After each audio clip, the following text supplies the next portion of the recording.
At a private gathering inside a glass-walled hangar in Hawthorne, a chief executive named Vivian Blackwell invited a single father in a worn-out suit to sit among the most powerful men and women in aviation, expecting the room to laugh him out the door. But when Owen Calloway pulled out the chair beside her and sat down, the laughter died in an instant. Three rival chairmen looked at the steel ring on his hand, rose from their seats without a word, and walked out on a contract worth billions before a single signature was ever inked.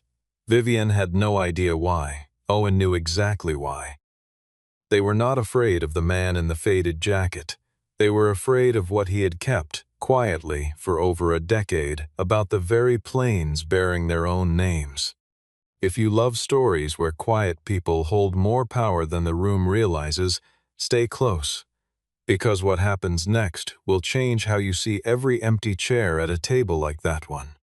Before the sun had fully cleared the tree line above the runway at Hawthorne, the hangar that housed the Blackwell Altair 900 was already humming with the particular tension of a company that had staked its future on a single flight. Technicians moved beneath the aircraft's long silver wing like a colony of ants circling something they did not fully trust. And somewhere above them, in a control room lined with monitors, executives watched numbers scroll past with the fixed stares of people who had already spent the money this airplane was supposed to earn. Owen Calloway knelt near the joint where the left wing met the fuselage, running a gloved hand along a seam that most people would have never noticed, listening to the aircraft the way another man might listen to a familiar voice on the phone for signs of something wrong beneath the words. The diagnostic panel on the wall blinked a clean, comforting green, but the numbers scrolling beneath that green told Owen a different story, a small stutter in the load pattern that repeated at almost the same interval every time. Too rhythmic to be noise and too subtle for anyone not looking for it. He straightened up, wiped his hands on a rag that had gone gray from years of use, and walked over to the fueling supervisors with a request that would, within the hour, upend the entire schedule. He asked that the fueling stop and that the aircraft remain in the hangar until someone re-ran the load diagnostics from a source outside the primary Blackwell software suite. The supervisor blinked at him, glanced toward the glass office above, and reluctantly radioed the request up the chain. Because whatever else people thought of Owen, no one on the floor ever ignored what he asked when it came to structural integrity. Word reached the control room within minutes, and Vivian Blackwell, dressed for a morning of investor tours rather than a technical dispute, felt her jaw tighten before she even reached the stairs.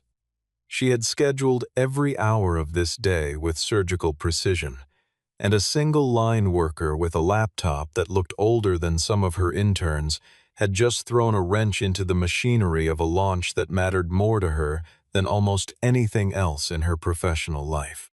Vivian came down onto the hangar floor, flanked by Everett Langdon, her chief operating officer, and a small cluster of investors who had flown in specifically to watch the aircraft taxi that morning, their expressions already shifting from curiosity to irritation as the delay stretched past 10 minutes. Everett leaned toward her and murmured that this was not new, that the contractor in question had a habit of raising alarms that never seemed to check out, phrasing it in the smooth, reasonable tone of a man who had learned exactly how to plant doubt without ever appearing unkind. Vivian crossed the floor with the brisk energy of someone accustomed to being obeyed, and demanded that Owen explain himself in under a minute, because investors did not fly across the country to watch technicians argue about software. Owen did not raise his voice or rush his words. He told her plainly that the load monitoring system was smoothing the readings in a way that made a genuinely dangerous oscillation look like ordinary measurement drift, the kind of thing a person only caught if they had spent years learning to distrust systems that were too eager to reassure them. Vivian studied him for a long moment, taking in the faded jacket, the scuffed boots, the calm and unhurried manner that read to her, in that moment, as either arrogance or ignorance, and she decided it was the latter. The refusal that followed was quiet but absolute. Owen would not sign off on the aircraft's readiness, not with the anomaly sitting unresolved in the data, and he said so without apology or hedge. Vivian's response cut through the space between them with the practiced precision of someone who had learned early that scorn could substitute for an argument she did not have time to make. She told him, in front of investors and engineers alike, that a man who inspected wings with a machine older than her interns had no business lecturing her top engineers on how to do their jobs. Owen absorbed the comment without flinching, and when he answered, his voice carried no heat at all, only the flat certainty of someone who had said this kind of thing before and watched it proven true. He told her that an airplane did not care whether the person warning it wore an expensive suit or a work jacket, only whether the warning was correct. Vivian, unwilling to let a contractor have the last word in front of people whose money she needed, ordered that another engineer be brought in to sign the release instead, and as she turned to walk away, Owen looked past her toward the Altair sitting quiet and gleaming under the hangar lights, and said that if it flew that day, she should hope, for everyone's sake, that he had been wrong. By early afternoon, a younger engineer named Nolan Pierce, working alone at a terminal because something about Owen's warning had lodged itself in his mind, pulled an older, unfiltered dataset and found the same rhythmic stutter Owen had described, buried beneath layers of smoothing that had scrubbed it from the primary display. Nolan sat staring at the screen for a long time before deciding, with a knot forming in his stomach, that this was not something he could quietly forget. That evening, word came down that the demonstration flight had been pushed back, officially due to what Everett described to the press as a routine sensor recalibration, though the delay rattled confidence at a moment when Blackwell could least afford it. Reporters who had been circling the hangar all week for photographs of the Altair's first public flight instead filed stories about uncertainty and technical hiccups, language that made investors nervous and made three rival companies quietly pleased. Vivian watched the coverage scroll across her tablet with a mounting frustration that had nowhere honest to land, because the one person she could blame was also, infuriatingly, the one person whose warning had turned out to be correct. Everett assured her repeatedly that the sensor issue was minor and would be resolved before the evening gala, his tone so steady and reassuring that it almost drowned out the small, persistent doubt gathering at the edge of her mind. She found Owen in the hangar late that afternoon, gathering his tools into a battered case with the unhurried economy of a man who had nowhere urgent to be, and she asked him, without any softness in her voice, how a contractor working on an hourly rate understood the aircraft's load systems better than the engineers she paid six-figure salaries to design them. Owen paused before answering, choosing his words the way a man chooses stones to cross a river, careful not to say more than he intended. He told her that he had seen this exact pattern of error before on other aircraft under other names, and that the shape of the mistake was almost identical each time it appeared. When Vivian pressed him, demanding to know where, his answer was deliberately vague, only that it had happened on planes built by companies her rivals would rather not discuss in public. He warned her, plainly and without theatrics, that if she signed the technical commitment at the evening's gala without reading the appendix closely, Blackwell risked losing control over decisions concerning the very aircraft she was trying to sell. Vivian, convinced this was simply a man inflating his own importance to seem indispensable, decided in that moment that the best way to expose him was to let him expose himself.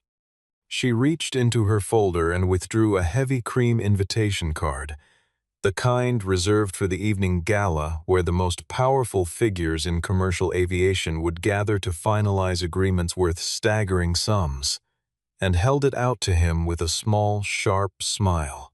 She told him he should come, that he should stand in front of actual chief executives and explain his theories directly, rather than causing quiet panic inside a hangar where no one important enough to matter would hear him. Everett, standing nearby, seemed almost delighted by the suggestion, certain that a man like Owen would be swallowed whole by a room full of tailored suits and old money the moment he opened his mouth. Owen took the card without hesitation, turned it over once in his fingers, and asked her, quietly, if she was certain she wanted him there.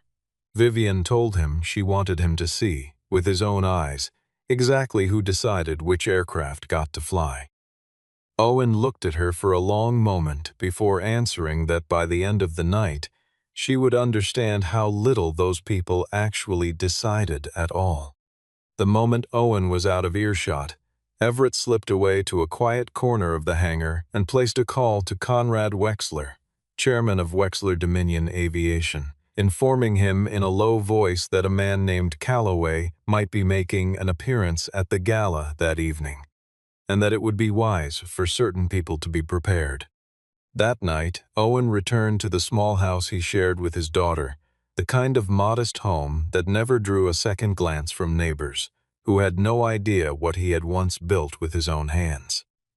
His daughter, Claire, 15 years old, and sharp enough to notice things her father tried to hide, watched him pull a suit from the back of the closet, one that had clearly not seen daylight in years, and asked why he needed it.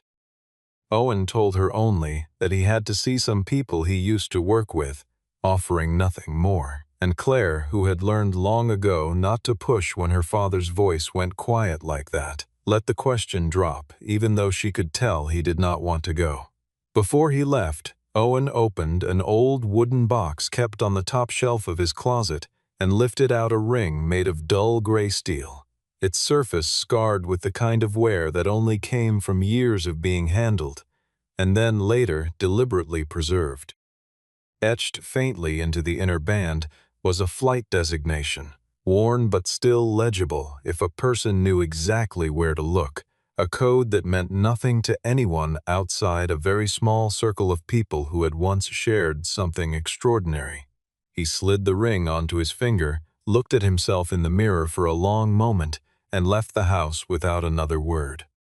The gala unfolded inside a glass-walled reception hall that overlooked the runway at Hawthorne. Private jets lined up outside like patient guests waiting their turn to be noticed, their fuselages catching the last orange light of the evening. Vivian moved through the crowd in a dress that cost more than most people's monthly salary, trading practiced smiles with men and women who controlled fleets worth more than small nations, her composure a carefully constructed performance, built to hide the exhaustion underneath. Conrad Wexler, Helena Carrington of Carrington Global Skies, and Grant Pembroke of Pembroke Aerospace Group clustered near the bar, their conversation circling repeatedly back to the delayed flight, each remark laced with the particular pleasure powerful people take in watching a rival stumble. When Owen arrived, Everett made a point of introducing him loudly to nearby guests as the mechanic who had apparently saved the world from a faulty sensor, and a ripple of amused laughter moved through the small crowd as several guests took in his outdated suit and mismatched shoes with open condescension. Owen made no attempt to correct anyone or explain himself, choosing instead to observe the room with the patient attention of a man reading a system rather than a party. His eyes drifted to a stack of technical commitment documents laid out on a side table, and a quick scan told him that language had been altered since the draft he'd reviewed earlier, subtle changes that most guests in the room would never think to check. Vivian, still determined to let the evening humiliate him properly, instructed a member of staff to add an extra chair directly beside her own seat at the head table, intending for Owen to sit surrounded by the very executives whose skepticism, she assumed, would dismantle him entirely. Everett watched the arrangement unfold with quiet satisfaction, certain this would be the moment that finally ended whatever credibility Owen had managed to build inside the company. As Owen approached the table, Helena Carrington's gaze dropped to his hand and fixed there, her expression shifting from polite disinterest to something closer to alarm the instant she recognized the dull gray ring on his finger. A few seats down, Conrad Wexler noticed the same thing, and without a word, quietly closed the folder of documents sitting open in front of him.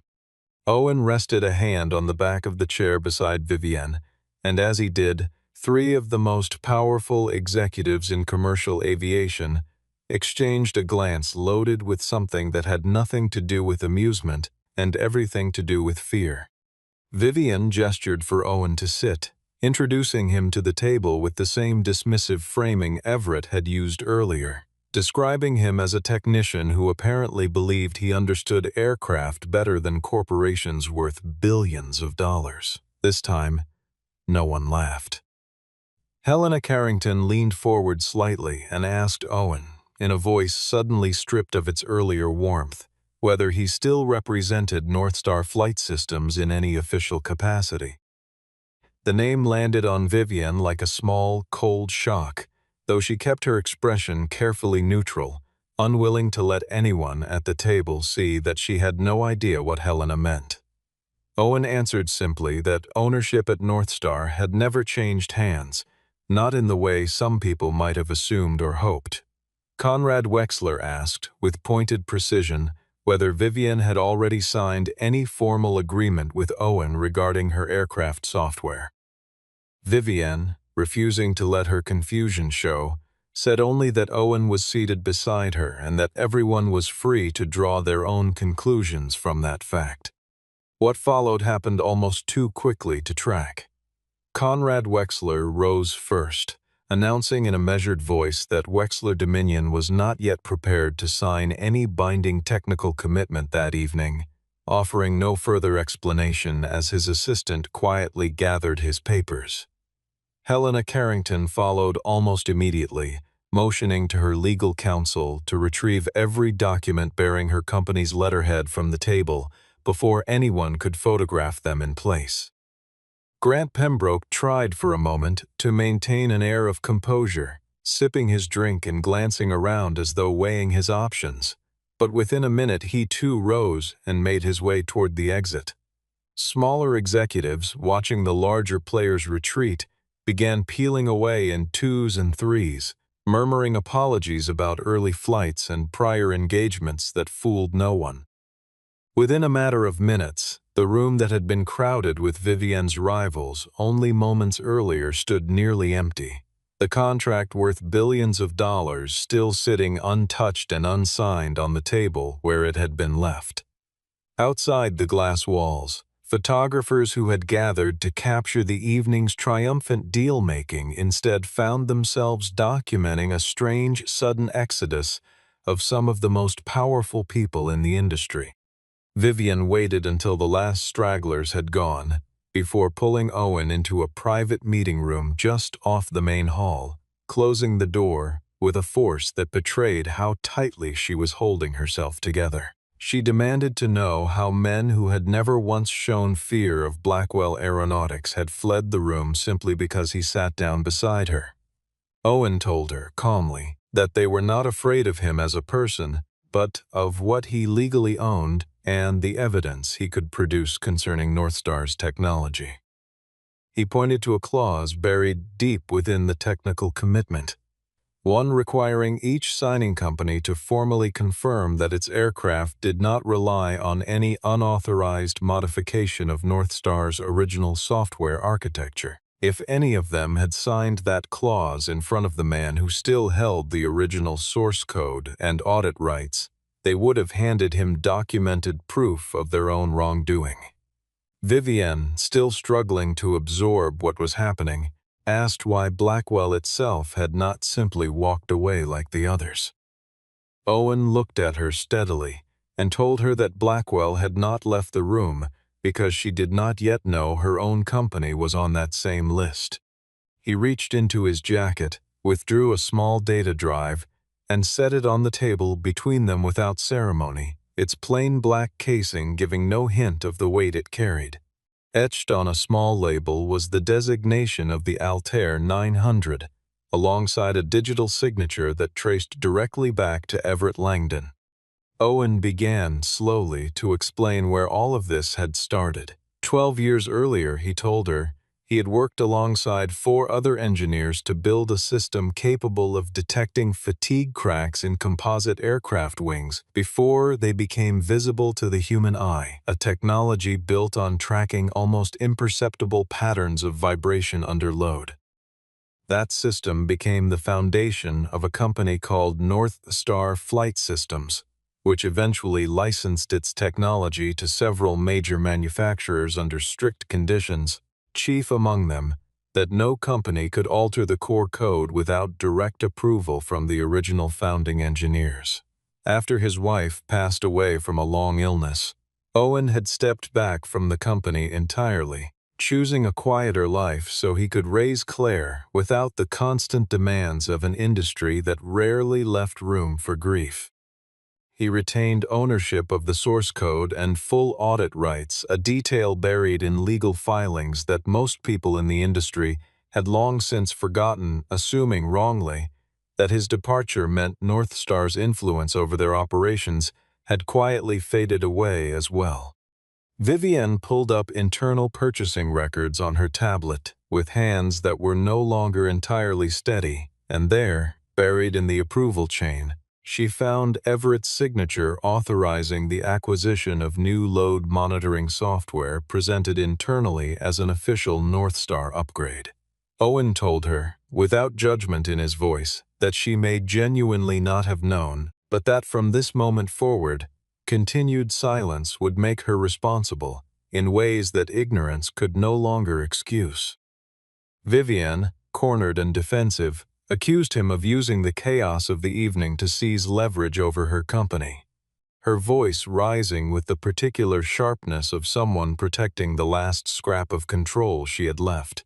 Owen did not ask for money, and he did not ask for a position within Blackwell Aeronautics. His only request was that every Altair 900 remain grounded until its data could be independently verified against the original, unaltered North Star system. Everett appeared in the doorway. Moments later, his expression composed into practiced concern, denying every accusation with the smooth confidence of a man who had rehearsed this exact defense long before it was needed. He suggested to Vivienne that Owen was nothing more than a bitter former engineer attempting to extort the industry using outdated patents that no longer held any real authority. He warned her that if she grounded the demonstration flight now, the board would have no choice but to remove her from her position entirely, framing the threat as concern for her career rather than an attempt to protect himself. Vivienne stood caught between the reputation of the company bearing her family's name and the warning of a man she had, only hours earlier, invited to a party specifically to humiliate. She did not fully trust Owen yet, but she remembered, with a discomfort she could not shake, that he had already been proven right once that same day.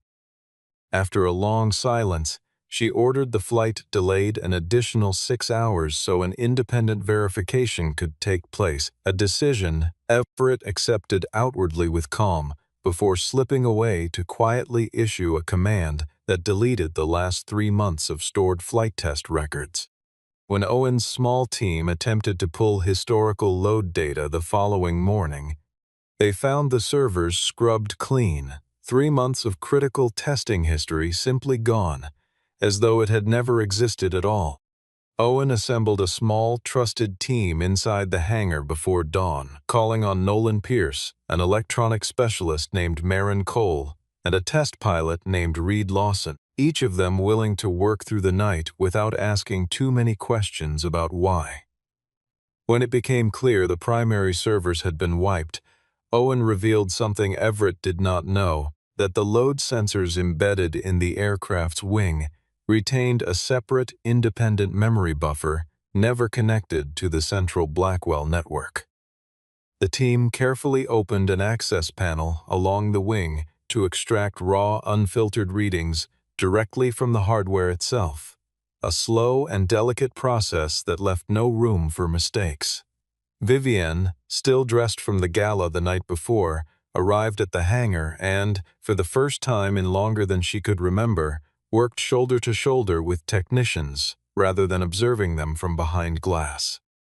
She held tools when asked, ran errands between stations, and watched Owen move through the aircraft's systems with a fluency that made her earlier dismissal of him feel increasingly foolish. Owen read the raw oscillation charts without needing any of the smoothing software Blackwell relied on, his eyes tracking patterns most engineers would need hours of analysis to identify. He pointed to the exact moment the dangerous vibration appeared, occurring precisely when fuel shifted from the auxiliary tank into the main supply line, a transition most systems handled without incident. This was not a fixed structural flaw, he explained, but a dangerous interaction between the altered NX-7B software and the aircraft's fuel transfer controller, a combination no one had thought to test together. If a pilot encountered strong turbulence at the exact moment that fuel transfer occurred, the resulting stress could push wing load beyond the aircraft's design tolerance in a matter of seconds. Vivienne realized, watching him work, that Owen did not simply understand this software. He had helped design the underlying principles that governed how the entire system was supposed to behave in the first place. The contempt she had carried into the hangar the previous morning had, without her fully noticing the shift, curdled into something closer to respect, and beneath that, a quiet shame she was not yet ready to speak aloud. Everett, sensing the ground shifting beneath him, called an emergency session with the board of directors, framing the situation as a crisis of leadership rather than one of safety. He told the board that Vivienne had allowed a contract technician to seize effective control over one of the company's most critical projects, language designed to make her sound reckless rather than careful. The board gave her an ultimatum: proceed with the demonstration flight exactly as scheduled or face immediate suspension from her role as chief executive. At nearly the same moment, a reporter contacted the company seeking comment on rumors that Owen had left North Star years earlier amid an internal dispute, a story clearly leaked by someone eager to discredit him before he could do further damage. Owen could have released his own evidence publicly to defend himself, but doing so immediately would almost certainly cost Blackwell the contract before anyone had a chance to fix what was actually broken. He told Vivienne plainly that the decision belonged to her alone, that he would not make it for her, no matter what pressure the board applied. She now had to choose between protecting the executive chair she had spent years earning and protecting the lives of everyone who would eventually board an Altair 900.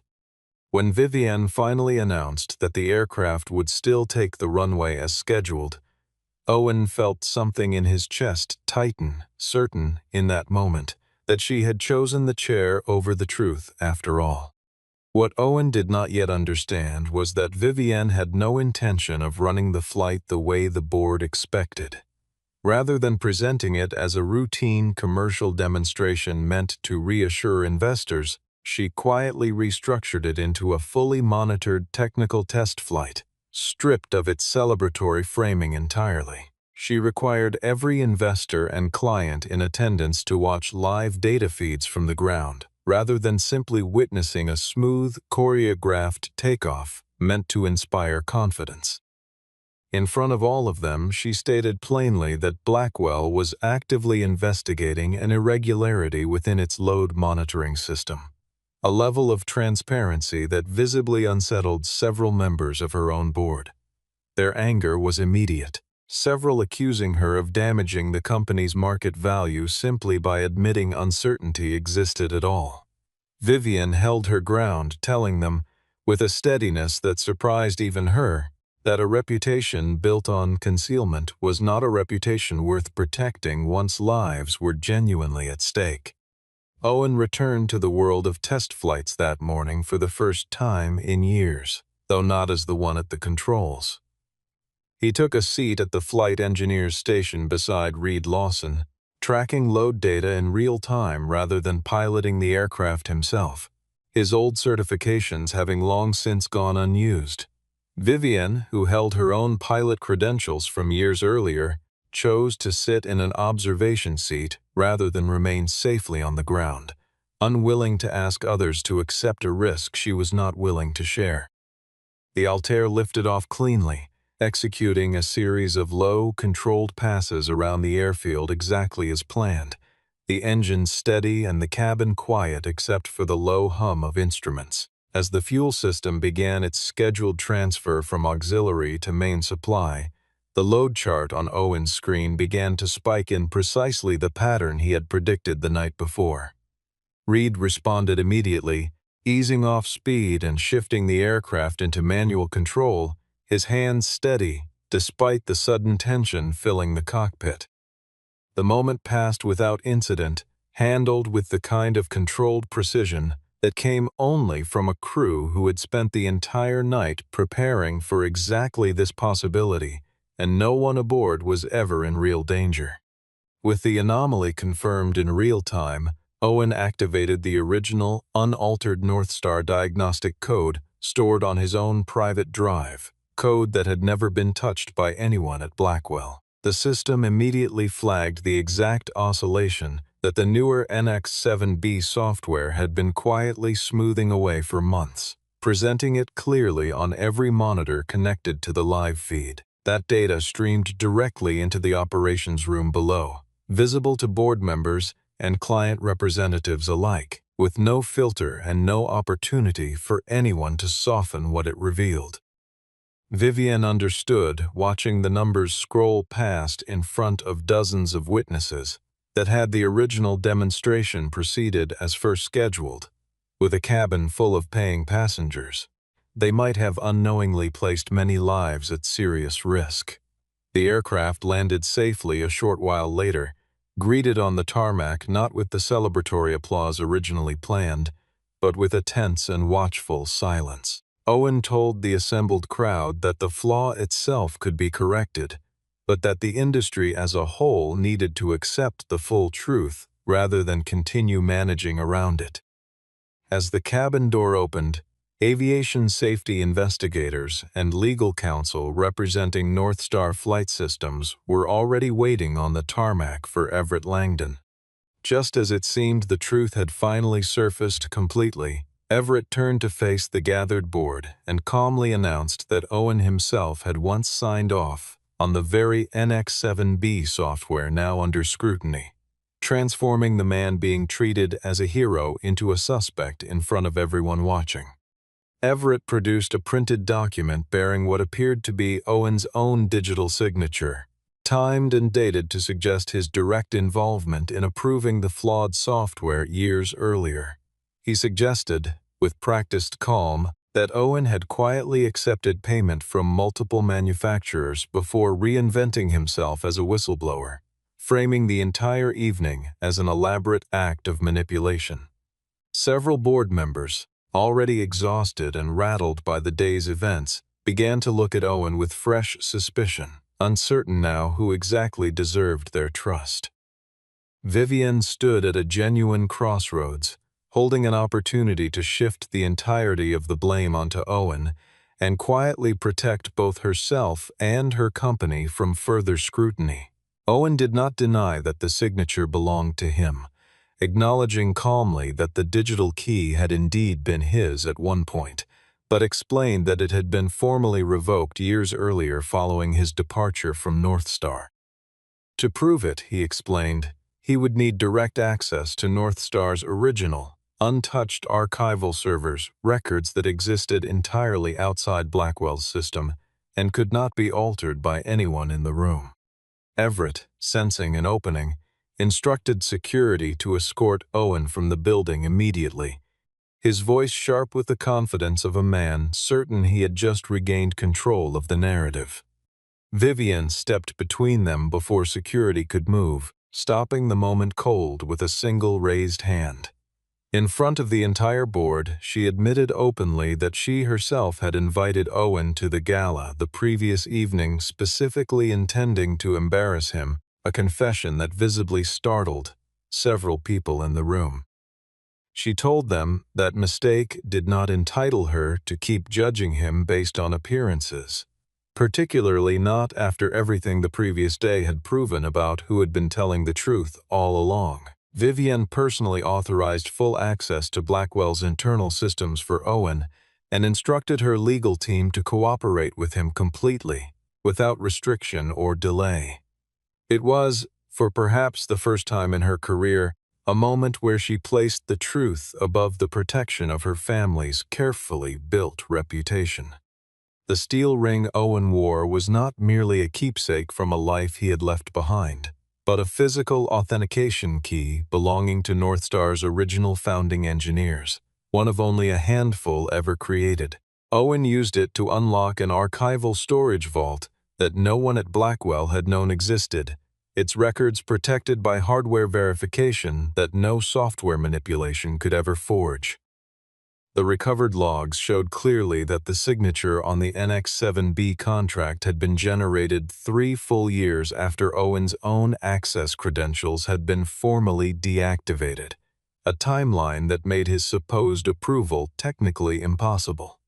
The authentication trail led directly back to a private office terminal registered to Everett Langdon, leaving no reasonable alternative explanation.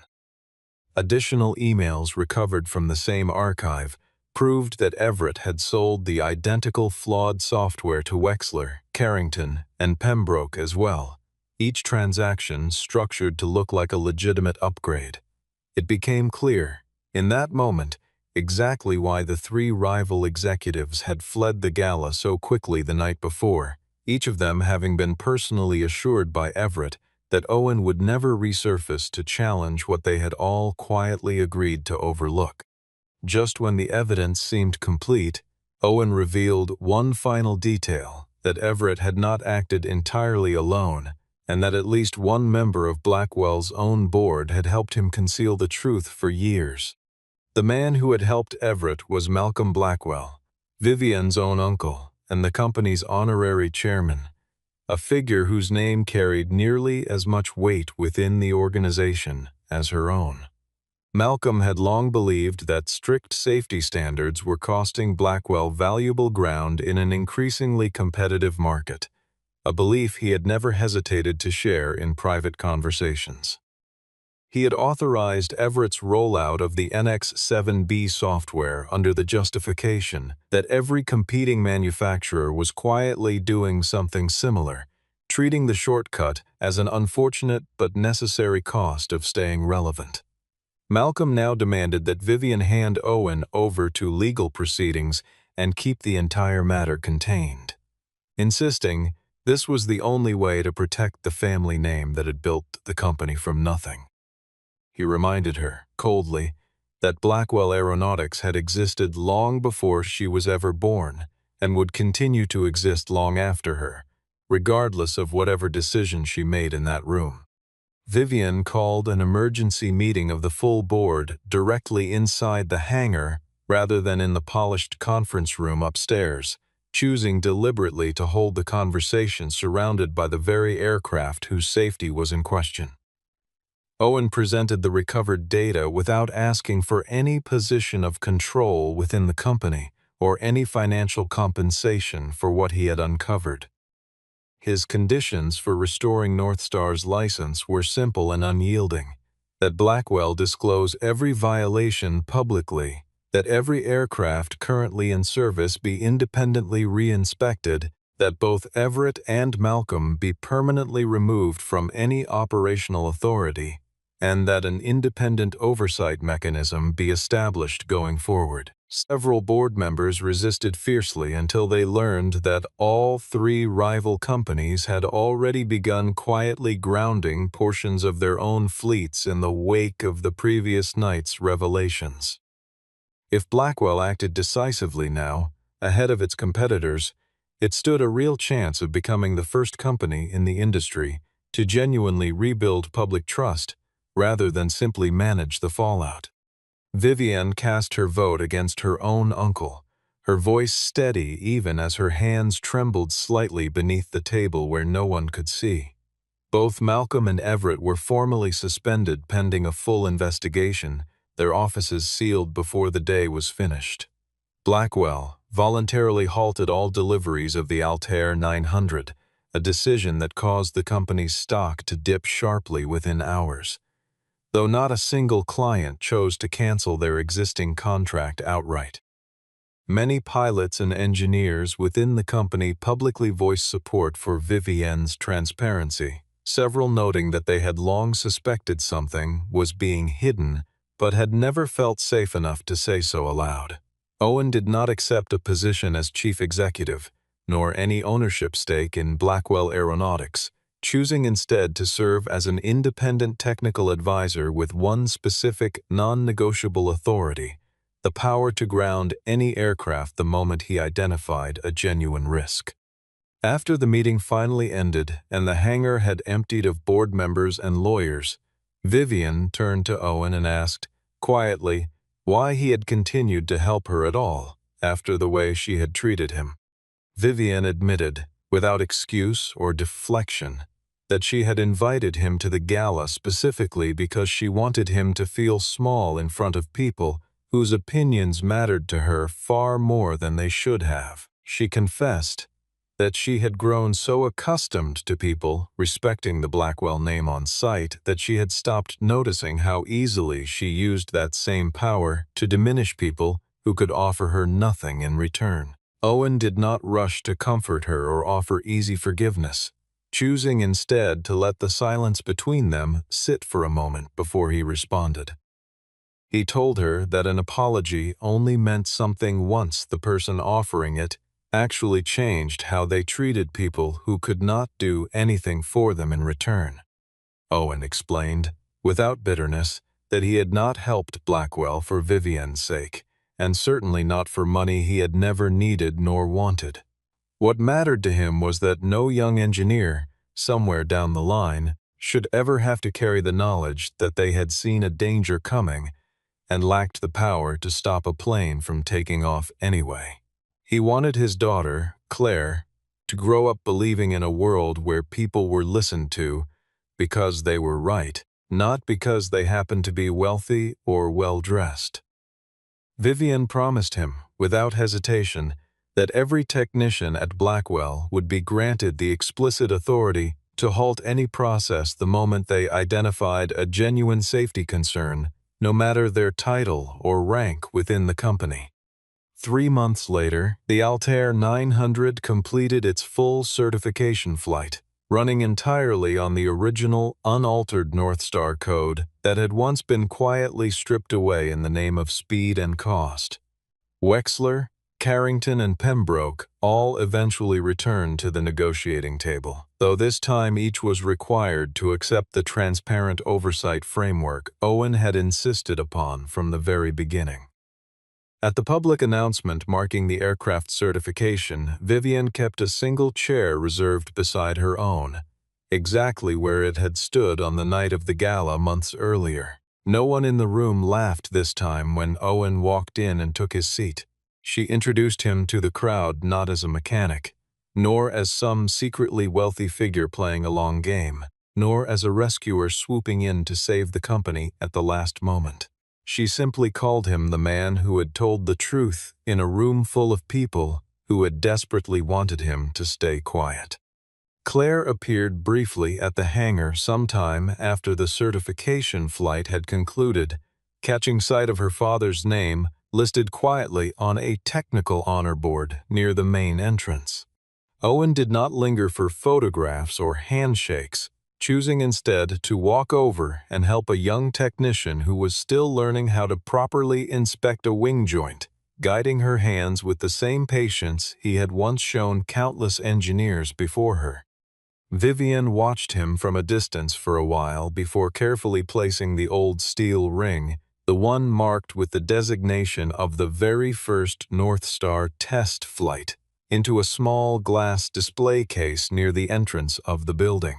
Beneath it, She had a simple line engraved into a brass plate for anyone who paused to read it, stating that no aircraft should ever be allowed to take flight simply because the person raising a warning did not carry a title large enough to be heard.